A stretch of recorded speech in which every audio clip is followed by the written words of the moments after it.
प्रेमानंद बाबा, जिन्हें श्री कृष्ण का अवतार भी कहा जा रहा है, जिनकी दोनों किडनी सालों से खराब हो चुकी है, जो सिर्फ भारत में ही नहीं बल्कि विदेशों में भी काफी फेमस हो चुके हैं।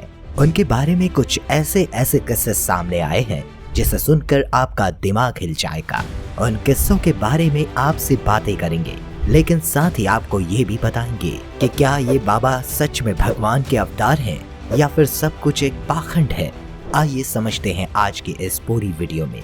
प्रेमानंद जी का एक सत्संग चल रहा था जिसमें वे अपने भक्तों से बात कर रहे थे। इसी बातचीत के दौरान उन्होंने कहा कि एक बार वो शौच के लिए सुबह सुबह निकले तो गांव के थोड़ी दूर पर ही उन्हें एक औरत दिखी जो हाथ में लोटा लिए हुई थी। मतलब कि वह भी शौच के लिए जा रही थी और उसे देखकर ऐसा लग रहा था कि उसकी शादी नई हुई है, मतलब कि वह अभी नववधू है। ऐसे में प्रेमानंद महाराज अपनी जगह पर खड़े हो जाते हैं और उस महिला के दूसरी साइड में जाने की कोशिश करते हैं, क्योंकि वह चाहते थे कि महिला जिस दिशा में जा रही है वो उस दिशा में बिल्कुल भी ना जाए। जब प्रेमानंद महाराज उल्टे दिशा में चलना शुरू करते हैं, वह महिला भी उसी दिशा में सामने आके प्रकट हो जाती है और उनके आगे आगे चलने लगती है। पहले तो महाराज जी को लगता है कि ये उनका भ्रम है, क्योंकि ऐसे कैसे हो सकता है। फिर जब वह पीछे घूमते हैं तो पाते हैं कि ये औरत उनके अब पीछे पड़ी है। फिर प्रेमानंद महाराज जी बोलते हैं, तब जाके एक बात समझ में आई कि ये कोई प्रेत आत्मा ही है जो उन्हें भटकाने की कोशिश कर रही है।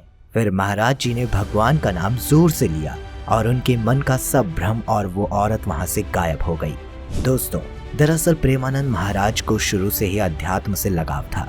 इसके पीछे का जो रीजन है वो ये है कि इनके पिताजी और दादाजी भी सन्यासी थे। वे पूजा पाठ करते रहते थे और अध्यात्म से जुड़े रहते थे।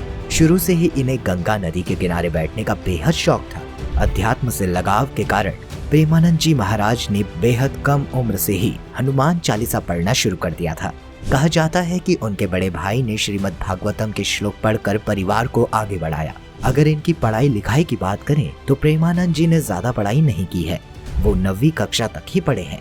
जब प्रेमानंद महाराज 5वीं कक्षा में थे, जिस समय बच्चे खेलकूद करते हैं, उस समय इन्होंने गीता श्री सुख सागर पढ़ना शुरू किया।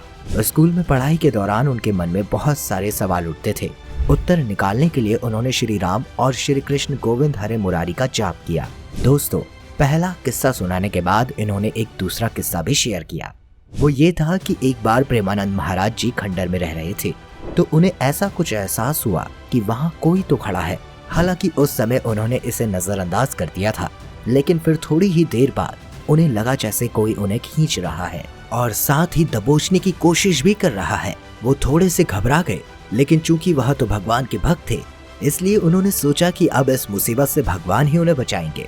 इसके बाद उन्होंने भगवान के नाम का उच्चारण किया और वो फिर थोड़ी देर बाद अपने आश्रम की ओर लौट गए।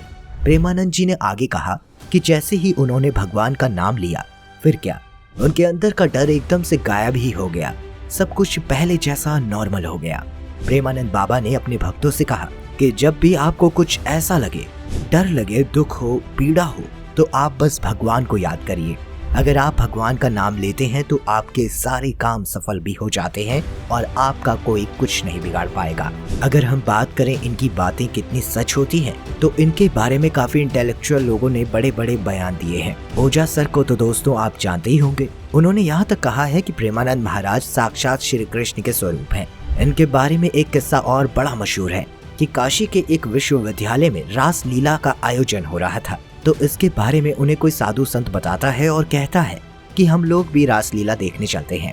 पहली बार तो ये मना करते हैं, पर जब साधु जिद करने लगता है तो बाबा फाइनली रेडी हो जाते हैं।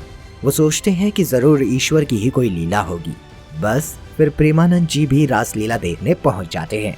लेकिन उन्हें क्या मालूम था कि श्री कृष्ण की रासलीला उनके हृदय में बस जाएगी। और उसके पश्चात भी महीने तक महाराज ने रासलीला देखी, लेकिन रासलीला करने आए हुए वृंदावन से कलाकार के जाने का समय आ चुका था। तब महाराज जी ने सोचा कि अब ये सब यहाँ से चले जाएंगे तो मेरा क्या होगा। ऐसा कहा जाता है कि उनके साथ साथ प्रेमानंद बाबा भी वृंदावन पहुँच गए और जाके वहाँ घूमने लगे थे। तो दोस्तों, ये थी कहानी और किस्से प्रेमानंद महाराज जी के जीवन से जुड़े हुए। आपका क्या कहना है इस बारे में, हमें कमेंट करके जरूर बताइएगा। वीडियो अगर पसंद आई हो तो इसे लाइक कीजिएगा, ज्यादा से ज्यादा शेयर कीजिएगा वहीं अगर आप चैनल पर नए हैं तो चैनल को सब्सक्राइब जरूर कर लें, साथ ही बेल आइकन दबाना ना भूलिएगा। हम मिलेंगे आपसे एक और नई वीडियो में, तब तक के लिए अपना ख्याल रखिए।